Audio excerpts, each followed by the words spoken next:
And occasionally we like to follow best practice. So what we'll do is we'll pass in every single collaborator. Oh, Daniel sent me an email. We'll send it. We'll pass in every single collaborator we can think of in the constructor. If there aren't 30 arguments to each method call or constructed in your code base, you're doing something wrong. The other thing that you should do is prepare your slide deck as a set of PDFs. I find that entertaining. So fat constructors, just pass in everything you might possibly need ever, every time.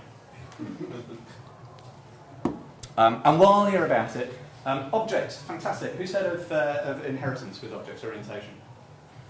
So the idea is that sort of a dog is a sort of mammal, is a sort of animal, is a being, is alive. So you've got the sort of chain of things. Don't worry about making that really long. Make that chain as long as possible. Override bits of behaviour randomly. It'll be hilarious watching other people try and figure out what's gone wrong on line 1. While you're about it, this is from Monty Python, obviously, make sure that no one can tell what the heck is meant to happen. Have a method called set, which returns a value and doesn't set anything. Like the Hibernate API in Java is fantastic for this. It's got a method called insert, which doesn't. Update, it's for writing things to a database. So the insert method doesn't insert. The update method doesn't call update. And it's brilliant. You sit there and watch people go, I called update on this, and this thing here got written to the database. Why is that? And you go, it lies. Except it doesn't do it on line 1.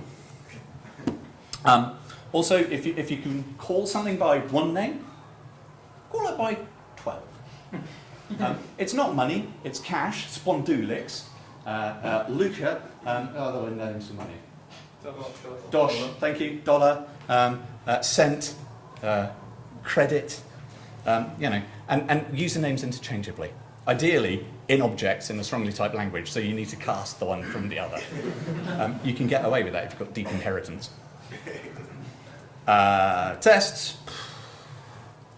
Only ever write one sort of test. Only ever write at too high a level or too low a level. Don't try and mix the two. Terrible, terrible, terrible idea of mixing things. Test code. We don't care about it. Maximus. Fantastic word. It's one of my favourite words in the English language. It means we're doing things this way because this is the way we've always done things. Don't try and improve processes. You don't know how.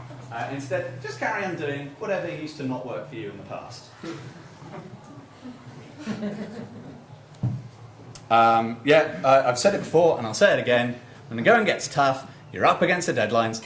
Forget testing. No one really cares. It's more important to write the lines of production code so you've written everything that needs to be written. If it doesn't work, I'm afraid that's the tester's fault, isn't it? Being consistent. So, if you variable names, camel case, underscores, sometimes quotes with spaces. If you're using Perl, you're in a whole world of heaven. You can do anything that you want. It's brilliant. And that's the end. Now, Norman, have I got time, by the way, for questions? Maybe one special question. One special question. What I normally like to do is just invite people to bombard me with their worst practices that they can follow for maintaining their job. Maybe you want to send me those on Twitter, because I bet that would make everyone very happy. SHS96C. So one special question for someone who's desperate to keep their job. Or not. What about continuous integration?